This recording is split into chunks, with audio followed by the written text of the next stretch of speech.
The dashboard interface offers a summary of DRs associated with the user that have been changed since the last visit. The dashboard is essentially the user's homepage and can be accessed at any time by clicking Dashboard in the right-hand pane. Information displayed on the DR list include the project name, a brief DR summary, the DR number, the submitter, responsible engineer, the time the DR was last viewed, the DR priority, and the current DR status.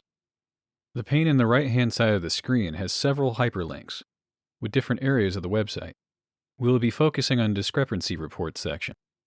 Included in this section is the ability to create a new DR, show either incoming or outgoing DRs, sort by active, closed, or all DR, and lastly, detailed statistic information for project DRs.